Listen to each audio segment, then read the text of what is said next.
The forest stretched out in gentle silence, a place he had walked through every day for decades. Far from human settlements, deep within the land people feared and called the Demon Forest, this was his healing spot, unchanging, peaceful, familiar. As he followed his usual path, a strange feeling made him slow his steps. Something was different today. He stopped and looked ahead, noticing a figure lying among the grass and flowers. A girl was there, completely still, her dark hair spread across the ground. The sight instantly shattered the calm he was used to. As he drew closer, recognition surfaced without hesitation. He knew this girl, and the quiet forest suddenly felt heavier than it ever had before. He moved closer and saw her face clearly, the shock hitting him all at once. Noah Gran. The name rang through his mind as disbelief shattered his calm. His eyes widened beneath the hood. This was his Oshi. It's mean, a favorite person or character you enthusiastically support. Seeing her lying there, his mind raced in frantic circles. He vaguely remembered an episode where she had gone missing in the demon world before the main story began, and for a moment he tried to convince himself this was just that she would wake up and find her way home on her own. But as he watched her stir weakly among the flowers, doubt crept in. With a quiet sigh, he stepped forward and carefully lifted her into his arms. Leaving her here didn't feel right. He knew himself well enough to admit it. There was no way he could just abandon her, not like this. Carrying her gently, he moved through the quiet forest without hesitation. He felt no regret about the life he now lived, reborn as a monster far removed from humanity. This world had its own order, its own rules. Beyond the forest lay a different reality, one protected by those known as guardians, warriors who stood at the borders of humanity's survival zone, fighting back the monsters that threatened it. He knew of them well, and of the role they played. As he carried her onward, fragments of memory surfaced, scenes from a game he once loved. Noah's personal route had always stood out to him, filled with quiet resolve and moments of fragile honesty. He remembered her voice, telling him not to follow, yet thanking him for being there all the same. This world was no stranger to him. It was the very setting of Utopia of the Fallen, the game he had devoted countless hours to in his past life. Every rule, every danger, every fate felt painfully familiar. Even knowing how this story could end, his resolve didn't waver. If someday his path led to being struck down by the very person he admired most, he decided he would accept it without regret. The memory shifted to an earlier time, far from the forest. In the Northern Territory, at an orphanage in Rarahai town, Noah worked quietly through the night. She followed orders without complaint, finishing the sewage work and accepting another task the moment it was given.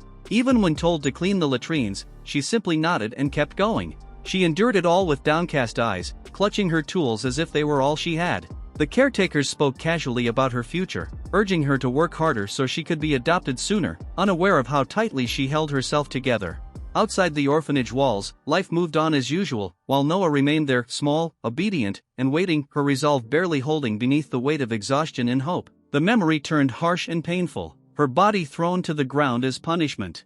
She coughed and trembled, insisting through tears that she had done nothing wrong, that she had completed her work. The answer she received was cold and absolute. This, too, was their duty, because she was a slave.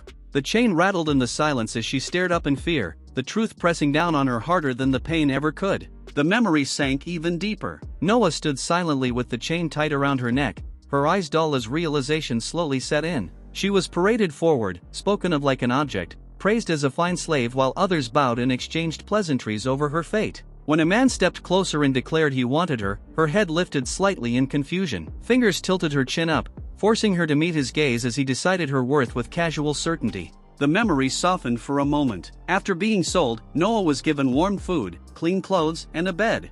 Like a fragile dream she might wake from at any second. To her, this was heaven. This was happiness. That brief kindness became something she clung to with everything she had. So when the pain returned, when she was bound again, arms raised, the whip hanging heavy in the air, she endured it without screaming. She told herself it was fine, that she could bear it. One day, Noah and the other children were led beyond towering walls, past the edge of the residential zone and into a place they didn't recognize. Fear spread among them as they realized they were outside, standing at the boundary of the demon world. Noah's eyes widened as she asked why, desperately searching for her master. Confusion turned to panic when they were told this was an order from their lord, that they were being set free. A noble stepped forward, taking control of the situation. With a steady voice, he silenced the chaos and prepared to explain. From atop the wall, their former master looked down with bored disdain, calling the world dull, and thanking his slaves for their service as if this were a gift. His voice carried easily as he announced his final amusement, a little playtime, just to entertain himself. Noah stood among them, staring ahead as the truth settled in. This wasn't freedom. It was disposal. Below, the ground trembled. Monsters emerged, snarling and drooling as they closed in on the children. As screams rang out, Noah forced her shaking body to move. She raised her hand on instinct, fear sharpening her focus, and something answered. Light flared, raw and unstable, bursting from her palm and slamming into the creature rushing her. It wasn't clean or controlled, but it was enough to drive it back. Shock rippled through the onlookers above. Magic, something she was never taught, had awakened in desperation. The monsters didn't fall easily, but for the first time, she wasn't helpless. And in that instant, survival stopped being a wish and became a fight. Noah's hands shook as she gathered what little strength she had left, her teeth clenched while rage drowned out the laughter echoing from above. Tears streaked her face, but her eyes stayed sharp. She fought back again and again, magic flaring wildly as she screamed her defiance into the chaos. She wouldn't die like this. Around her, children fell one by one, their cries fading into silence. Watching them collapse, something inside Noah hardened. The grief hurt, but it no longer stopped her. To survive, she forced herself to see it differently. They were burdens. If she hesitated for them, she would die too. With that cruel realization, Noah dragged herself forward, choosing life even as everything precious was stripped away. Surrounded by monsters, Noah collapsed against the base of a tree. One by one, the others were gone. She was the only one left. Even as darkness crept into the edges of her sight, her breath ragged and her vision fading. Her body refused to respond, her limbs trembling no matter how fiercely she willed them to move. But no matter what it took, no matter how broken she became, she had to survive. The monster loomed over her. But even then, she lifted her trembling hand. Magic flickered weakly around her fingers, fragile yet stubborn. Noah forced every last scrap of will into that one single thought. She didn't want to die. As the monster brought its full weight down on her, she screamed back with everything she had left. Power erupted from her outstretched hand, no longer weak or flickering, but violent and absolute. The blast tore through the creature's body mid-strike, shredding its body and hurling the remains across the ground. Blood and fragments scattered as the creature collapsed, lifeless before it could even touch her. The power didn't stop with a single strike. Even as her legs buckled and her scream tore raw from her throat, the magic kept pouring out of Noah, surging wildly beyond her control. Monsters that rushed her were blown apart mid-leap, their bodies shattered and flung away as the ground split beneath the force of her will. Her vision shook, her body screaming in protest, yet she kept standing, driven forward by nothing but desperation. Every breath burned, every movement hurt, but she lashed out again and again, instinct guiding her hand where thought no longer could. The slaughter finally ended. Noah staggered forward until her legs gave out, her bare feet sinking into soft grass scattered with small flowers. The air here was different, quiet, gentle, untouched by blood or screams. Sunlight filtered down in warm rays, butterflies drifting lazily through the breeze. She lifted her head, dazed, staring at the peaceful landscape before her. It was beautiful, so beautiful it felt unreal. For a fleeting moment, a fragile thought crossed her mind. As her eyes fluttered shut, one last, hollow realization surfaced. There were no monsters here, and she was finally alone. But her strength ran out at last. Her body collapsed heavily into the flowers, the world spinning as exhaustion dragged her down. Maybe this was heaven, a place without monsters, without pain. Noah opened her eyes, as she pushed herself up. Confusion clouded her thoughts. This wasn't the field of flowers, nor the place where she had collapsed. A faint sound reached her ears. A door creaked open. A massive boar-headed monster filled the doorway, its tusks gleaming as it leaned forward in surprise. She turned instinctively and froze. Her breath caught. She swallowed hard and eyes wide. Panic surged through Noah the instant she understood what stood before her. But the monster didn't attack. Instead, it spoke internally, remarking that she was finally awake. Noah froze, trembling, eyes locked on the hooded figure with glowing eyes. Before the monster could even react, the world itself seemed to answer her fear. Wood shrieked as the floorboards ripped free, furniture exploding upward as if seized by an invisible hand. Inside his head, the thought came instantly, yeah, figures this would happen. His thoughts raced, piecing everything together with uneasy certainty. If his memories from his past life were right, then this timing made perfect sense. Noah had awakened her ability. Telekinesis. Everything within her effective range, will bend to her will. Noah's fear fed the power surging out of her, and the room became a battlefield of flying debris.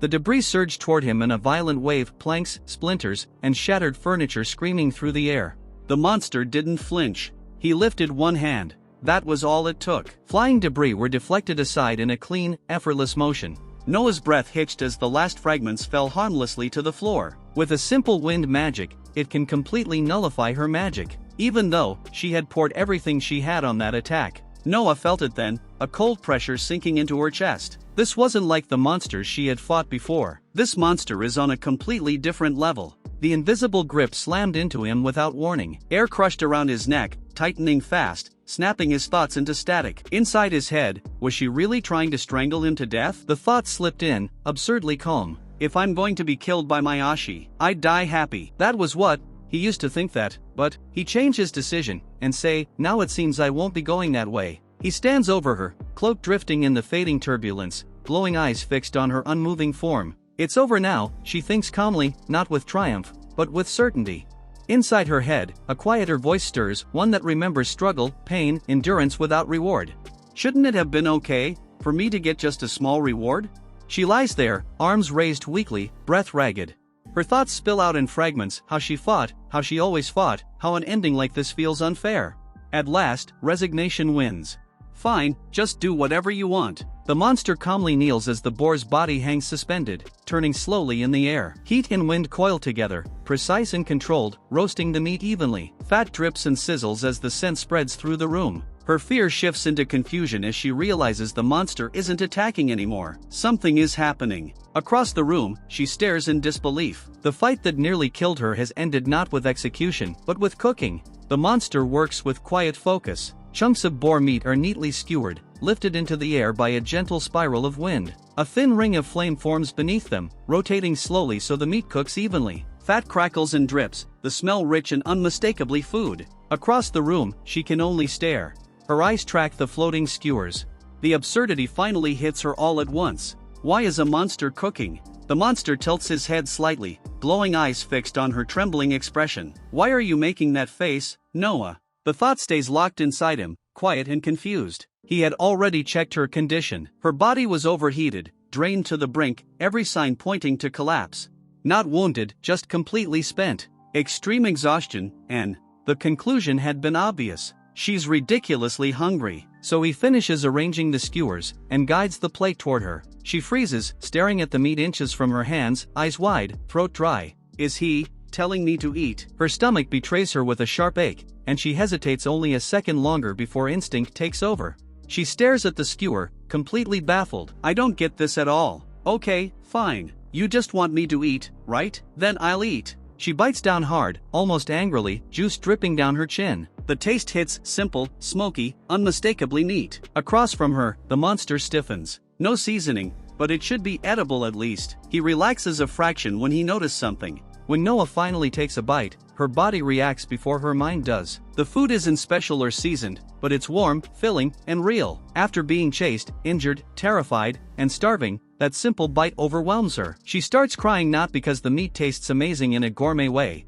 but because it reminds her she's still alive. The tension she's been holding onto, fear of monsters, fear of dying alone, fear of collapsing, suddenly releases all at once. Her tears are from relief, exhaustion, and gratitude mixed together. She keeps eating even as she cries, because her hunger is real and her body desperately needs it. For the first time since everything went wrong, she feels safe enough to stop fighting and just eat. When she tastes the meat, the flavor feels comforting rather than exciting. That comfort hits her harder than she expects. Her body has been pushed past fear and hunger for too long, and the moment she finally eats something warm and filling, everything she's been holding back spills out. The wide, empty space around them emphasizes how small and vulnerable she is in that moment, and the monster stays beside her. The monster already knows about Noah's past and remembers being emotionally moved by her struggles in his previous life. Even after being reincarnated as a monster, those feelings didn't disappear. However, in this world, humans and monsters are supposed to be enemies, so he's been avoiding humans on purpose to stay out of trouble. Seeing Noah like this changes everything. She's exhausted, crying, clinging to him, and clearly at her limit. At that moment, the idea of rules, factions,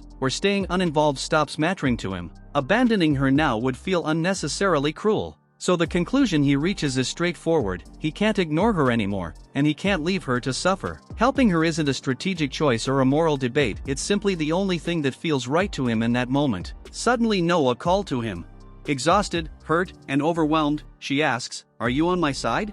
On the monster's side, he's realized just how badly she's been hurt, how close she was to breaking completely. Seeing her like this confirms his decision. Leaving her alone or pretending not to care is no longer possible. The monster does not speak. When he answers, of course, it's not spoken dialogue, but Noah understands his answer anyway. Her expression changes so strongly, she realizes that he's chosen her side. That certainty is what finally calms her. Her tears soften, and she manages a small, relieved smile as she says thank you. The monster is thrilled to see his Oshi like this, and makes a sound in a way that feels more like actual speech, or at least a voice-like response. That's why Noah suddenly looks surprised and asks, "You can talk? So you can understand words?" The monster turns his head slightly toward Noah as she asks this. He's confirming that he fully understands language, not just reacting emotionally or instinctively. She started to laugh and say, "This is so messed up. Ever since she was born, my life's been hell. Being treated like an object was normal, with no one to save me from this hell." Noah reflects on the situation and finds it ironic. The one who saved her isn't a human hero, but a monster. Instead of being scared, she's calm about it now. Her fear has already passed. She then asks the monster if he has a name. For her, a name means recognizing someone as a person, not just a monster. The monster is confused. He thinks she means a human name, but he explains, internally, that he doesn't have one in this life. He doesn't even fully understand what kind of monster he is. Noah doesn't care about that. She brightens up and decides she'll give him a name herself. The monster is shocked and flustered by the idea of getting a name from his Oshi.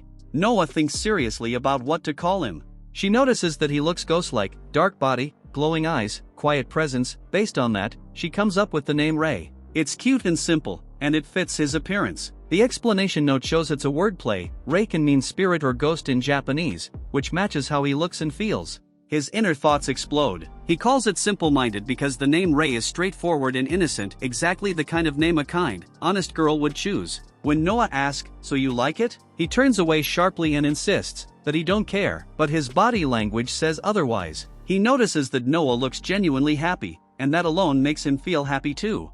That realization catches him off guard. Wait. He reflects on the contrast. Before, she was just someone he admired from afar, his Oshi. Now she's standing right in front of him, alive and smiling, because he saved her. That makes the situation feel very real and heavy to him. He admits something important in his thoughts. Because he's a monster, he can't properly express his feelings or say what he wants to say out loud. Instead, he chooses a simple action, offering her food again, as his way of caring for her. The monster makes a silent vow to himself. Even though he can't say it out loud, he decides that from now on, he will always stay on Noah's side and protect her. This is his true promise. They sit together casually, sharing food. It looks peaceful and ordinary, which contrasts with everything that happened before. Noah quietly thanks him. She understands, even without words, that he helped her and stood by her side. Noah calmly says, "But I can't stay here." Even though she's smiling gently and holding the skewer, her expression is serious. Rei is clearly caught off guard. He wasn't prepared for the idea that she would leave so soon, especially after everything that just happened. Noah says she's thinking of going back. She apologizes to Rei and admits that she wouldn't be able to survive in the demon world. Even though she doesn't remember any happy memories from her old world, but for some reason she feel like she have to go back. Noah steps away from the bed and says, "So, this is goodbye." She's calm, not dramatic. Her body language shows hesitation, but her decision is already made. Rei's face shows he's silently processing it. Noah stands at the door and admits it's hard for her to leave, but she's still going, and thanks Rei for the food and everything he done for her. Noah looks back one last time and softly says bye-bye. She's smiling, but her eyes are wet. She's resolved, yet sad. Rei stays behind, watching her go, clearly shaken but accepting her choice. Noah runs away from the cabin. Rei thinks to himself that she's serious, and decides he won't stop her if that's what she truly wants. Then a monster suddenly bursts out from the forest, lunging toward Noah. The attacking monster is blasted away mid-air. Rei moves faster than thought, grabbing Noah and pulling her out of danger. Noah cries out his name, shocked and confused. She thought he had accepted letting her go. But Rei answers clearly, not with words spoken aloud, but with action. He refuses to let her face this world alone. Noah asks if Rei is really coming with her. Rei answers simply and honestly, of course, he won't abandon her. He doesn't insist on controlling her path. Instead, he asks to stay by her side as her bodyguard, someone who protects rather than commands. Noah accepts. She smiles warmly and clutches his cloak. It shows trust and relief. She's no longer alone. They walk forward together, hand in hand. Noah thanks him sincerely, not just for the protection, but for choosing to stay. Noah casually brings up the earlier fight. She points out that the attack Rei used to save her didn't look like magic. She sounds curious, not afraid. Rei reacts internally, realizing she noticed more than he expected. Noah explains why she's asking. When she tried to escape before, she used magic, but it was completely useless against monsters. She knows magic alone can't kill them instantly, which makes Rei's one-shot attack stand out. Then she asks directly if Rei is an ability user, someone who uses special powers rather than magic, and says she wanted to see it, if it's okay. Suddenly Rei notices her wound, and steadily approach it to look. Noah starts to notice changes in her body. Her injuries are fading, and the pain is easing. Rei is thinking internally. He's checking her stamina and mental state and deciding to add a regeneration effect. Meanwhile, she realizes her wounds are healing on their own. She reacts in surprise, jumping up and exclaiming that she didn't expect Rei to have a recovery ability. Rei calmly confirms she's right. Noah then comments on the irony. She assumed he was a destructive type, but instead he has healing powers. Rei acknowledges the contrast. His scary appearance doesn't match what he can do. Rei explains internally that after living for decades as a monster, he experimented with many things out of boredom, and as a result, he learned how to use many kinds of healing. Noah smiles and points out the irony even more clearly, a monster whose power is to heal. Rei doesn't fully get what she means, but he notices she looks happy, and that alone makes it fine to him. To use an ability, a person must draw on holy energy inside their body. But, holy energy is a monster's weakness. Because of that, monsters normally can't use it at all. That's why, in this world, only ability users, humans, are supposed to be able to kill monsters. Then comes the twist. Rei explains that even though he's a monster, he somehow possesses holy energy anyway. That's why his attacks worked and why he can heal, something that shouldn't be possible. Noah explained the situation to him. She says, these are the fortress walls of Urag, where humans now live. And she used to live inside them. Rei explained, after monsters invaded, humanity was forced to retreat and survive behind those walls, and reflects that this place used to be part of the northern territory where people lived before it was abandoned. Noah tells Rei that from here on, border guardians protect the area, so she thinks she'll be safe going alone. She starts to suggest that Rei should turn back, worried about him crossing into human guardians guarding the borders. An attacker strikes from behind. A sword is driven straight into Rei's body, catching him completely off guard. And Noah's expression snaps into shock. The attack is fast and precise, clearly meant to kill him. Rei weakly reacts, realizing how bad the injury is. In his thoughts he calmly accepts it, saying, I guess this is the end for me, while Noah looks horrified and helpless. Rei snaps back from the brink of death. Even though he was just stabbed, he angrily rejects the idea of dying, thinking, like hell it would end like that. His tone shifts from resignation to fury. He confronts the attacker. Who the hell are you? The attacker reveals himself by moving in. He's a human. Rei notes that he expected humans to come after him eventually, but the timing is earlier than he planned for. Rei immediately understands the situation and calmly concludes that this kind of ambush is exactly what a border guardian would do. The human swordsman realizes something is wrong. Rei's magic core is healing instead of breaking. Rei calmly explains the rule of the world. Monsters normally die when their magic core is hit with holy energy. That's the standard way humans kill monsters. Rei points out that this is usually true, implying he's an exception. Rei prepares to move, thinking about making the attack, but the swordsman lunges in to finish Rei off. Noah rushes forward and physically blocks the swordsman, shouting for him to stop. She puts herself between the blade and the monster without thinking. Noah yells that the monster saved her life and begs the swordsman not to attack him. Noah turns toward the human, hands raised and use her ability. The swordsman stares in shock, thinking, an ability user. Shards of holy energy float in the air between her and the swordsman, holding him back. The swordsman recognizes her and says she's the one from yesterday. Noah realizes he's referring to the earlier incident where she escaped and caused trouble near the border. She connects the dots internally. He lowers his aggression slightly, and looks relieved and says he's glad Noah is safe. Noah notices his strange reaction and wonders why he's acting this way.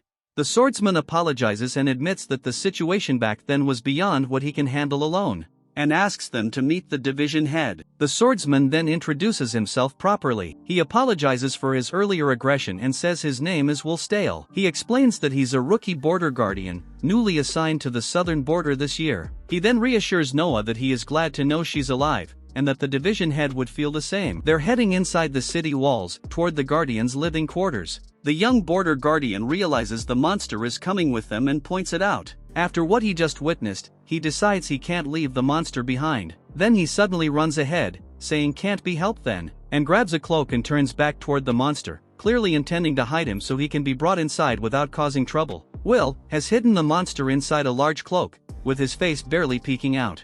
He then says they have no choice but to hide him, since guardians are ability users and would immediately recognize a monster otherwise. Meanwhile, Rai asks internally, how do I look right now?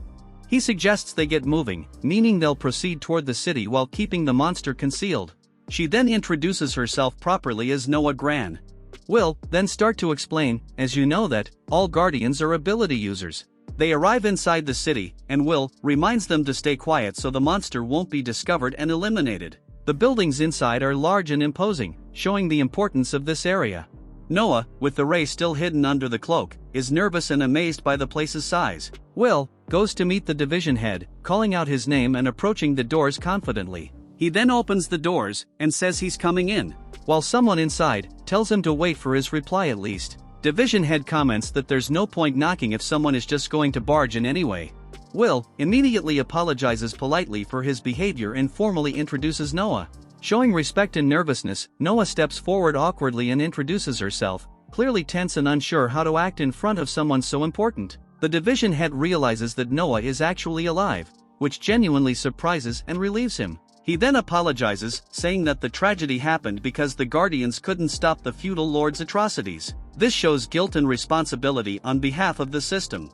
Noah responds calmly, saying he doesn't need to apologize, and makes it clear that the blame lies with those who committed the crimes, not with him or the Guardians. The division head responds seriously, saying he understands, but still wants her to accept his apology properly. Noah tells him that, if that's how he feels, she'll accept his apology. Will then comments that the division head overthinks things, lightening the mood. The division head relaxes and smiles. Ray thinks it's a peaceful atmosphere and he's glad Noah is safe. Will bluntly tells that worrying over everything will wreck his mental health. Ray revealed that, even though Will looks calm now, back then he was deeply relieved from the bottom of his heart when he learned Noah is alive. Then the topic changes, and they talk about Noah's huge sack. Will asks Noah, if you please. Then Ray slips out of the sack and floats freely in the air, shouting I'm free. Will then explains that this situation was beyond what he could handle alone. Division head is surprised, and admits he didn't expect it to actually be a monster, especially a species he's never seen before. Noah explains clearly that Ray saved her before, and that he doesn't attack humans. She's standing close to him to show her trust. Division head accepts that, he notes Ray's traits are very different from known monsters, and that monsters haven't appeared like this in years, but he can't ignore Ray because he's a monster. Noah explains that Ray understands human language even though he can't talk. Division head directly asks Ray if he's on Noah's side. Ray's answer is simple and emotional, because she's my Oshi, and shakes his head in agreement. Ray himself is surprised by how things are unfolding. Division head is clearly overwhelmed. He admits this situation is far beyond what he expected. Division head says he need to hold an executive meeting as soon as tomorrow. But Will stops him, saying there's more information to deal with. He then confirms what he suspects, Noah has already awakened her ability. Noah answers softly, yes. Will then explains the consequence plainly. Since Noah has become an ability user, she is required to serve as a guardian. He asks her directly if she's prepared for that, because she won't be able to return to her old life. Noah answers honestly that it's fine, she has nowhere else to go anyway. Division head accepts Noah's situation and says she's welcome as a guardian. And until the executive meeting tomorrow, he tells them both to keep a low profile. As the conversation turns back to abilities, Noah casually drops an important fact. Ray is also an ability user. When Noah says Ray is also an ability user, Will and Stale react in total shock. But Noah and Ray are calm. Noah casually gestures as if it's no big deal, while Ray tilts his head, quietly confused by their reaction. Noah is alone in a bath. The quiet setting and steam show she's trying to calm down after everything that happened. Noah's face shows she looks troubled and overwhelmed. She's not relaxed, she's lost in thought. She thinks that so many unbelievable things happened in such a short time, and wonders if it's all really real. The house is shown from outside while Noah thinks, if I stay in a house like this, as she's imagining settling into her new life. Will is approaching from outside, and knocks on the door, and greets her politely, good morning, Noah-san. It's me, Will. Suddenly the door bursts open. A strong gust of wind explodes outward from inside the room. Will is shocked and thinks, why is wind coming out from inside? The force is clearly unnatural. The wind blast throws him off his feet and sends him flying down the corridor as he yells in surprise. Will realizes what caused the incident and turns toward Ray, calling him by his name. Ray stands there wearing an apron, surrounded by swirling air. Ray silently admits it, the burst of wind really was his doing. Ray realizes he opened the door without thinking, imagining some other guardian has come to caught him. Will, then startled and confused. Will looks into the kitchen and freezes in disbelief. Ray is calmly cooking, with a frying pan and food laid out, steam rising as if nothing strange is happening. He questions it outright, "You're really a monster, right?" While Ray, completely unfazed, keeps cooking. Will awkwardly admits Ray's been keep surprising him since yesterday. Ray then recall yesterday's events. Will and Stale realize the shocking truth: Ray is not just a monster, but also an ability user. Will reacts in disbelief at the idea of a monster having abilities. Will is visibly shaken, admitting this is the first time he's encountered something like this. Stale then asks what kind of ability Ray has. Everyone watches in stunned silence as Ray uses his ability. Stale senses it clearly: holy energy is flowing into Ray. Stale realizes in shock that Ray's ability is healing. Will then explain healing is an extremely rare holy ability, normally only used by high-ranking guardians. Stale mentally breaks down, yelling that a monster should not have any ability, much less healing. Ray thinking of past, saying it's very funny. Will then casually asks where Noah is. Suddenly both of them notice something. Morning light fills the room. Noah notices Will is there and greets him, while Ray squints at the brightness. Will awkwardly hands Noah some extra supplies, saying they're just additional necessities. Noah asks if there's anything else she needs to do. She explains that she's already been given daily necessities, food, clothes, and even a house to stay. Noah smiles softly and sincerely thanks him for everything. Will downplays everything. He says it's nothing special, he's just doing his duty under orders. He then tells Noah he'll come back later after sunrise because there's a meeting with higher-ups. Noah reflects quietly. She thought surviving would only return her to being powerless, but instead she was met with kindness. She realizes the leader wasn't cruel and even gave her a place to return to. Ray gently pats Noah's head. He then emphasizes that this kindness wasn't given to her, it's something she earned by surviving and enduring. Ray gently encourages her, telling her to build confidence in herself. This is what he really wanted to say to her. Noah looks confused. Ray suddenly presents food. Noah is shocked and asks if Ray made it for her. Ray casually says it's nothing special, downplaying his effort. Noah wonders why Ray is so good at cooking even though Ray is a monster. Ray thinks, I don't know why. Noah tastes the food. She's surprised, it's warm, comforting, and clearly made with care. Her expression softens as she eats. Ray wonders what he brought with him. Will says it's nothing special, just something for practice. The item turns out to be a book. Ray looks at it closely but admits he can't read what's written inside. Noah reacts with surprise. Noah recognizes the book and realizes it's the tale of the great hero Silva. Ray listens quietly and curiously. Ray thought if Noah can read, it's a good opportunity to learn the language. Noah asks if Ray wants her to read the book. Ray asks for letters. She replies if he wants her to teach him how to read. Noah gently explains that she couldn't read or write either, and say, when I was a slave, I guessed the story from pictures, because it was famous. Noah apologizes for not able to help. Ray suddenly panics and yells Will's name. Noah calms him down and says it's okay. She suggests they can just ask the leader later and reassures Ray gently. Ray explains that the book Will has is actually a rare item, only high-ranking guardians are allowed to own such things.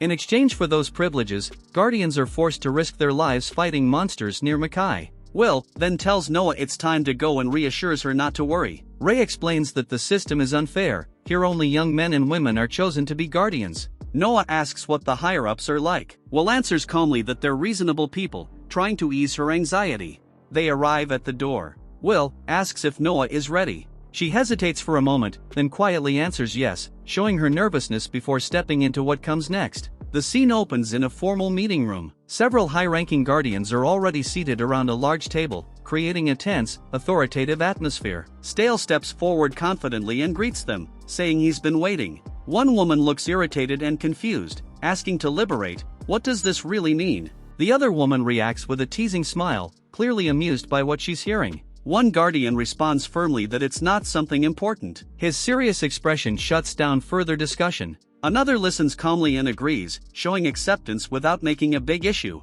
A little girl speaks hesitantly, asking if there's really any problem with the situation.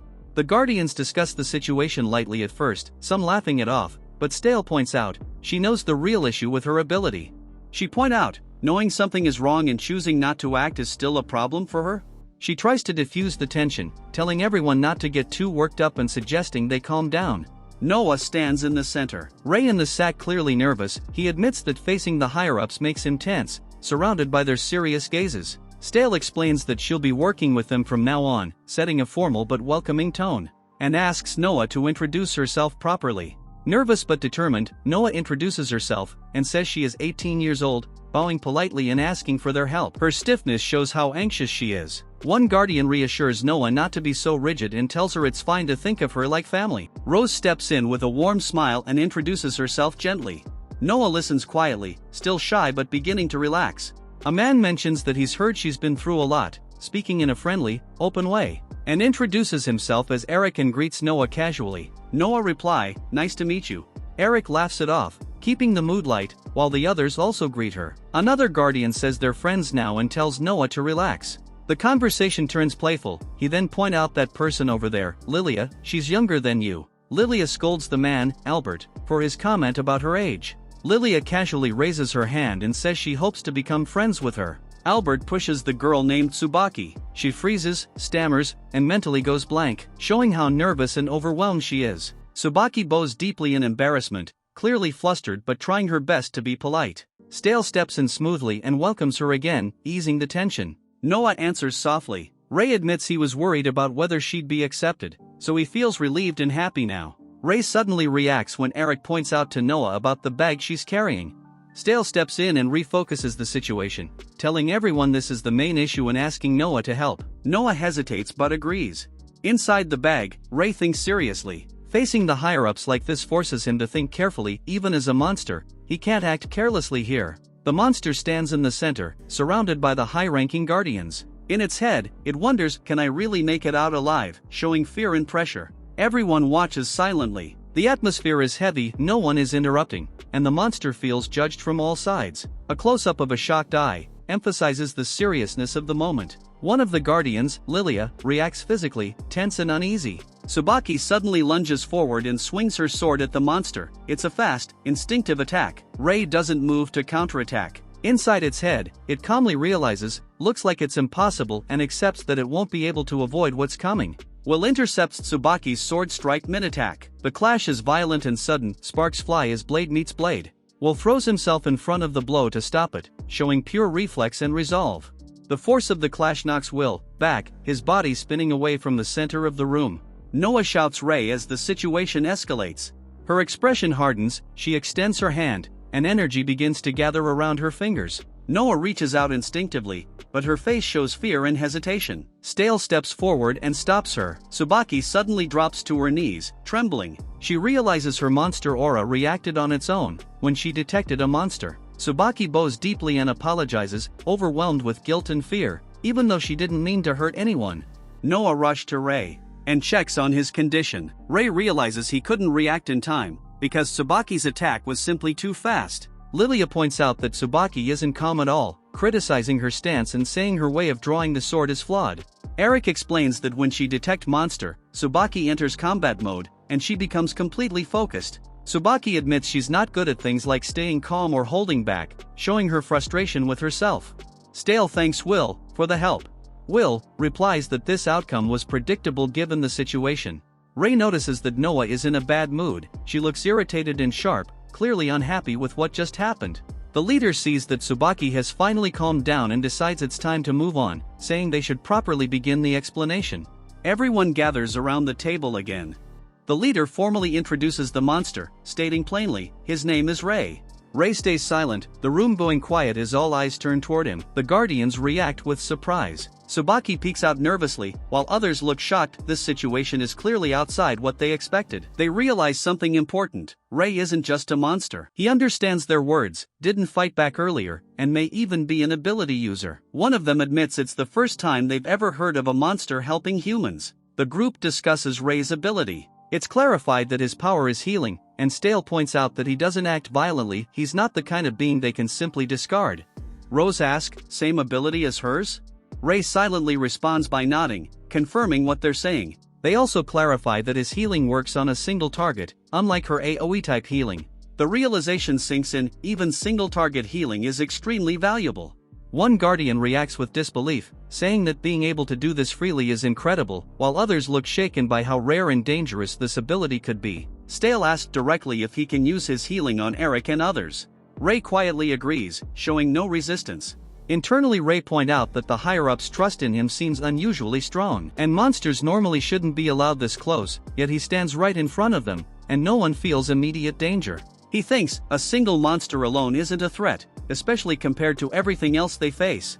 Rei reflects inwardly, admitting he couldn't react to Tsubaki during the earlier clash, reinforcing how abnormal her presence and speed really is. Everyone reacts to Rei's performance. Rose praises his ability and admits it's impressive and more practical than hers. Stale explains her ability clearly. It weakens monsters in the area while strengthening allies' endurance at the same time. He notes that her healing ability is especially valuable because it does both at once. Eric joke and reassure Rose that her burden won't get lighter anytime soon because her power is too useful.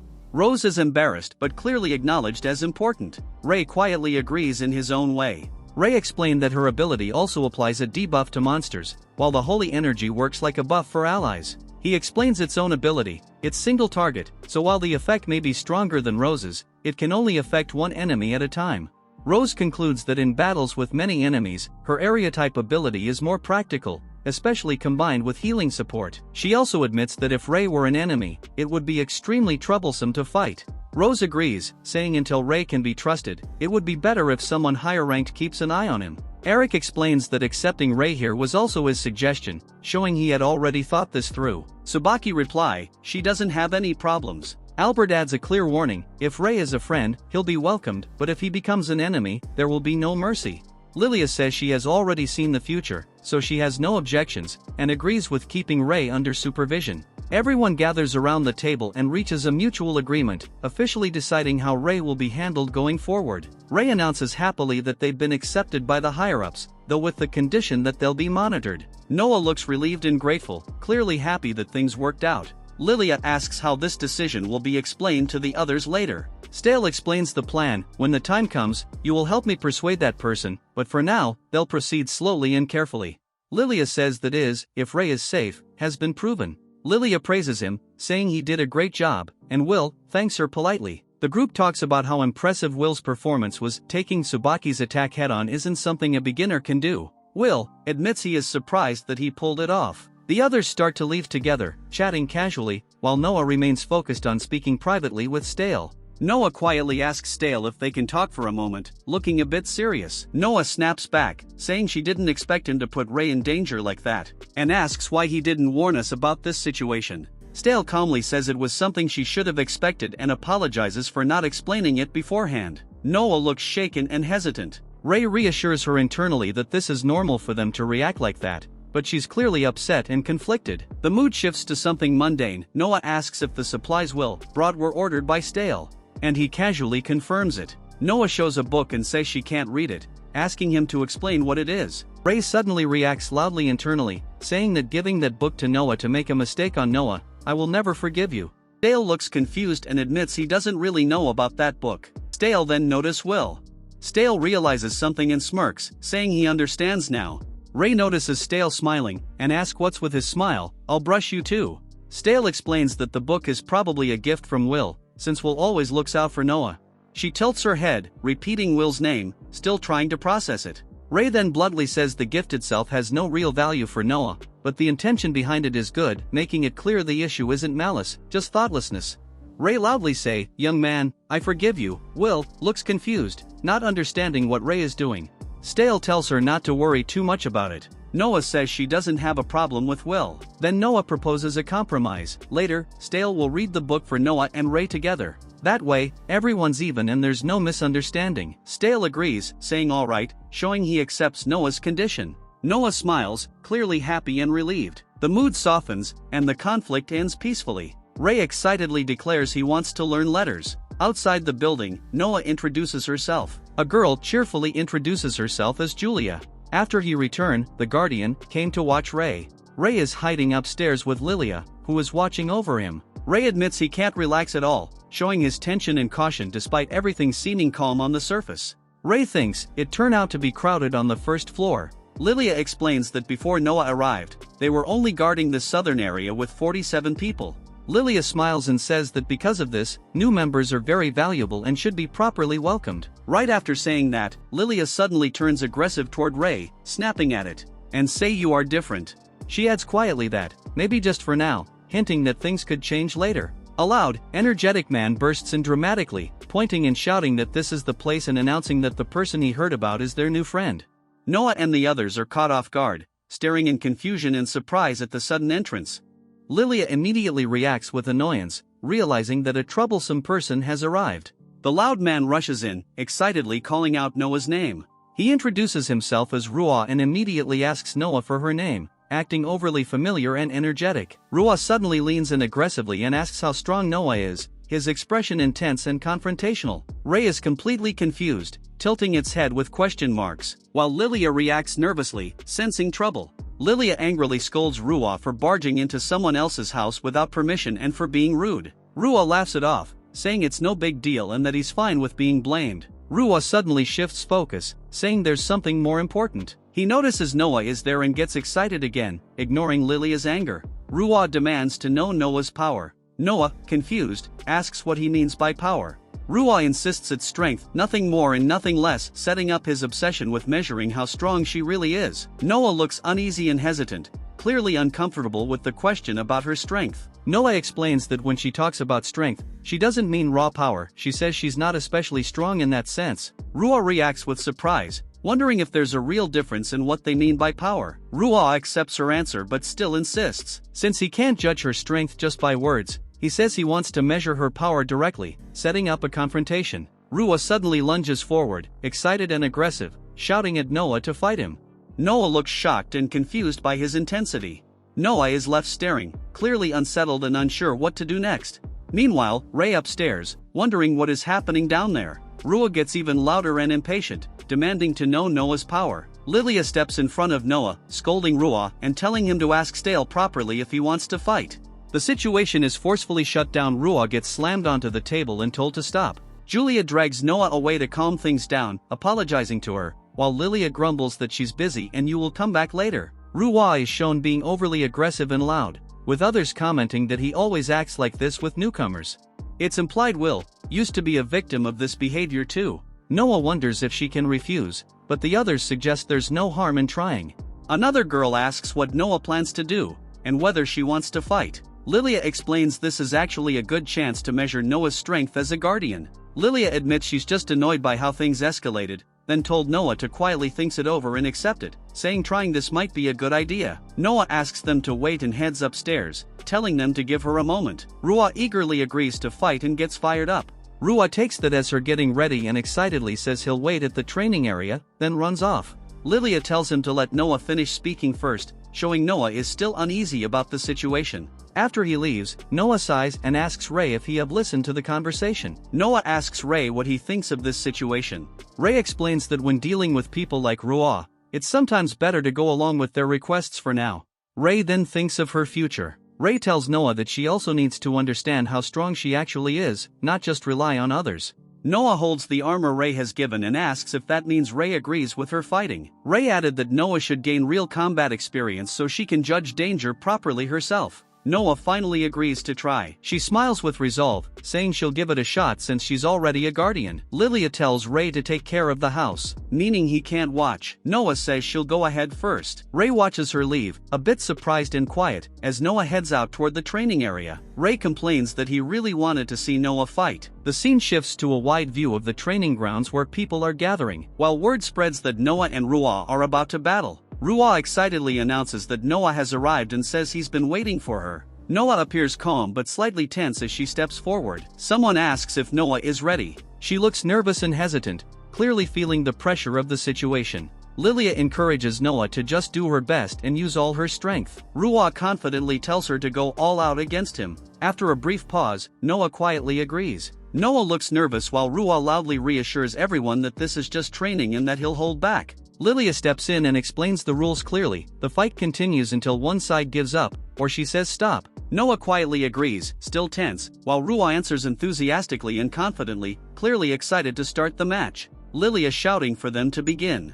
The fight starts. Ruah rushes straight at Noah at high speed. Ruah leaps high into the air, closing the distance in a single jump. Noah raises her arms defensively, shocked, realizing how insanely high Ruah's jump and speed are. Ruah then ready to throws a powerful punch aimed directly at Noah. He suddenly stops mid-air, with Noah's ability. Ruah notices he's floating, and concludes that this must be Noah's ability. Suddenly Noah noticed something. He broke free from her control and charges again with full force, clearly unharmed and more aggressive. He comment, she is still weak, and wants Noah to show more of her power. Noah activates her magic, calling out earth magic and aiming it downward at Ruah while he's attacking. The ground turns into mud beneath Ruah, his charge is forcefully dragged down and smashed into the softened earth. And using her telekinesis he pulls his legs upward, trapping him. Ruah twists his body and slams himself into the ground, using brute force to break free from the mud trapping him. Noah backs away slightly, reacting with strain and caution as Ruah regains full control and prepares to continue attacking. Ruah stands up from the mud, shaking it off. He praises Noah's fighting style and calls it interesting. He's grinning wildly, clearly enjoying the fight and getting excited. Noah clenches her fist and thinks to herself, even with magic, she still can't bring Ruah down. She realizes he is neutralizing her telekinesis with raw physical power again and again. The two face each other at a distance. Noah hesitates, wondering if there's really no other way to deal with him. Stale calmly analyzes the situation, noting that telekinesis is dangerous especially in city area places full of objects. Julia then point out, the training ground is almost empty. Stale wonder what she is going to do. She decides she has to try something, even if it's uncertain. As she gathers power on her hands, Noah spreads her hands and uses telekinesis to lift and scatter small rocks around the field. Ruah immediately charges straight at her without slowing down. The people watching realize she's controlling gravel. They note that while the stones aren't huge, there are a lot of them.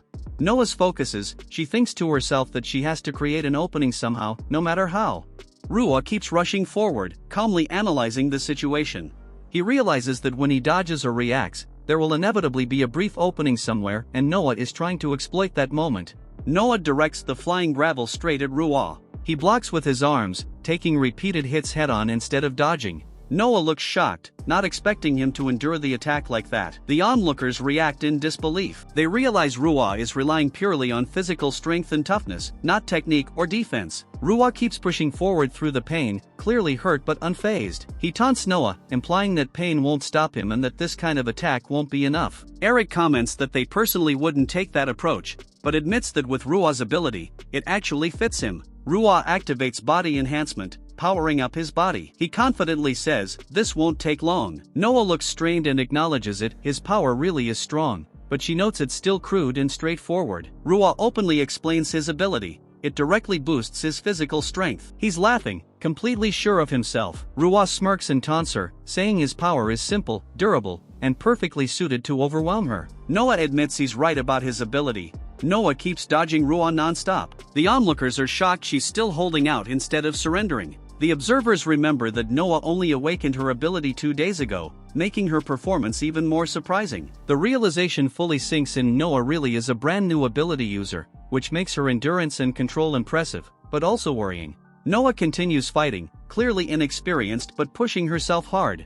They call her a strong rookie. The observers notice Noah is clearly exhausted and suggest stopping the fight, but they decide to trust Lilia's judgment as the supervisor. The fight continues. Noah struggles to keep her balance while Ruah presses forward aggressively. Noah is sent flying back by the blow, showing that her fatigue has finally created an opening Ruah could exploit. Ruah finally thought he will lands a clean hit, shouting gotcha. Ruah charges in again with a heavy attack, confident he's cornered Noah. Ruah is shocked, realizing something is off about her movement. It's revealed that Noah is using her ability on her own body to move, boosting or redirecting herself with telekinesis instead of just throwing objects. Ruah grins excitedly, saying it's getting interesting, but Lilia steps in and declares the match should stop here. Lilia firmly announces the result. Ruah is the winner and physically stops him before he can continue. Noah is exhausted and urgently asks for it to stop, barely holding herself up. Ruah is dragged away while still hyped and noisy, as Lilia shuts him up before he can say anything unnecessary. Eric and Stale praises Noah, saying her last move was a very good idea and that she did well. Ruah grins widely, praising Noah's power and thanking her for the fight. He's clearly satisfied and excited. Noah drops to her knees, completely drained. She looks confused and quietly wonders if it's really over. Noah admits she's exhausted. Ruah is dragged away, still noisy and energetic, while everyone agrees this much effort was more than enough for her first real fight. The others praise Noah for doing well and managing to fight Ruah at all. They say that alone is impressive. Lilia stands beside Noah and calmly tells her that she fought very well. The training ground is quiet again, showing the fight is truly over. One of the observers asks Noah how she managed to move like that, They say she's gained something very valuable from this fight. The others praise her warmly, telling Noah she did an amazing job. Noah looks surprised and a little shy as the realization sinks in that her effort is being recognized. Noah is being helped up by the others. She looks confused and embarrassed, wondering if they're praising her. She says she doesn't really understand why, but she's clearly exhausted. She admits she feels extremely sleepy, showing how drained she is after the fight. Ray's figure bluntly appears as she remembers his cooking. She says that, when she goes home, she will ask Ray to make food. They realize Noah has gone quiet. Then someone noticed that Noah has fell asleep, ending the scene with a calm, gentle moment after everything that happened. Ray lies down and sighs, thinking quietly. He is worried about Noah, because she has gone to spar. Sounding a bit worried and thoughtful, but suddenly Ray noticed something. Someone then mentions that the watch duty has been rotated from Lilia to her. Ray reacts in surprise, not expecting that. The girl kneels politely and introduces herself as Tsubaki Aranami, apologizing for what happened in the earlier meeting. She looks nervous but sincere. Ray wonders when she started being here and why she looks so tense. Tsubaki sits stiffly in front of him, clearly uneasy under his gaze. Ray listens quietly and repeats her name in his head. Even though he has forgotten many things, her name feels familiar and sticks with him for some reason. Ray then remembers, Tsubaki is already 22 years old. Despite her youthful appearance, the fact clearly surprises him. He continued, even though she looks young, she is actually 1 year older than Stale. In other words, among all the guardians of the southern region, she is the oldest. Ray observes Tsubaki closely and thinks that once she enters combat mode, her mind becomes completely focused, shutting everything else out. Ray remembers a past moment in battle and realizes it feels exactly like back then, when everything narrowed down to a single instant. He recalls how in his past life players used to describe that state and realizes he's now feeling it directly through his own body. In-game, she moves forward with overwhelming sharpness, earning the name Samurai Cyborg. Meanwhile, Tsubaki hesitates and softly calls out to Ray. She suddenly asks Ray if he is good at magic, which catches him off guard. Tsubaki then shyly admits she's not good at magic, and asks if Ray could teach her magic. Ray thinks internally, against monsters, chasing in close-range fighting suits are better than using magic. He also wonders how would he even teach magic to her. Tsubaki then shyly says, if you use magic directly, that is enough for me. Tsubaki activates her ability. Magical patterns appear, and she says she can see things using her ability, showing she's analyzing something beyond normal sight. Ray reacts and realizes what's happening. This is Tsubaki's ability at work. Tsubaki activates her ability, Heavenly Eye. Magic circles spread around the room as the ability turns on. The ability lets her see in all directions, 360 degrees, like multiple surveillance cameras watching from different angles at once. Ray realizes that this ability isn't just wide-ranging, but also highly detailed and specialized for perception. Her vision doesn't stop at surfaces, she can see through things and detect the flow of mana and holy energy. Ray agrees to help and decides to act. He understands Tsubaki wants to trace the mana flow to its source. Tsubaki is surprised but attentive. Ray explains he'll use simple, non-lethal magic. He releases mana from his body, focusing and controlling the output carefully. Ray connects his magic to the magic particles in the air, preparing the spell. The spell activates wind magic, creating visible mana movement so Tsubaki can clearly observe how mana flows. Ray releases wind magic more strongly. The air swirls violently as he demonstrates how mana moves when shaped into a spell. Tsubaki watches closely. She is clearly surprised as the wind flows around her. Ray explains that basic magic is simple, it doesn't require chanting. Encouraged, Tsubaki decides to try it herself, now understanding the fundamentals. The wind gathers around Tsubaki's feet, showing how mana naturally circulates and stabilizes near the ground. She stands stiffly, startled, reacting with a small gasp as she realizes she failed to maintain the spell. Tsubaki's wind magic vanishes immediately after forming. She's confused and surprised that it disappears so fast. Ray comments dryly while watching. Tsubaki looks embarrassed and discouraged by the result like a small puppy. She again regains focus and decides to try again, concentrating harder and adjusting how she connects her mana. She releases the magic once more, but Ray observes that the connection still isn't stable, noting that the mana flow isn't working properly yet. Tsubaki tries to form magic again, but Ray suddenly steps in from behind and guides her arm. She's startled and confused by the sudden contact. Tsubaki panics and blurts out that this isn't what she meant. She's flustered by how close Ray is and reacts loudly. Ray calmly explains he's just trying to help and points out the specific part where the mana should be connected. Tsubaki focuses on what he's showing her. As she concentrates, her eyes light up. She finally sees the connection clearly with her ability and realizes how the mana should link. Close-up of her hand, the mana stabilizes instead of dispersing, showing she's finally controlling the flow correctly. Rei tells Tsubaki to focus on the sensation. He suddenly realizes something and confidently says she's got this. Wind begins to swirl smoothly around her body. She's surprised but excited as the spell holds its shape this time. Tsubaki is overjoyed, realizing she succeeded. The wind spell keeps spinning strongly. Rei praises Tsubaki, saying her intuition is excellent and the result is basically perfect. Rei thinks, after studying magic for so long, it feels great to finally help someone and feel satisfied. She suddenly turns pale and asks how to stop the spell, clearly panicking as the wind continues to spiral out of control. Rei suddenly reacts in shock, sensing something is wrong. He realizes the spell is still active. Rei urgently tells Tsubaki to cut the connection between the spell and the magic particles using his hands.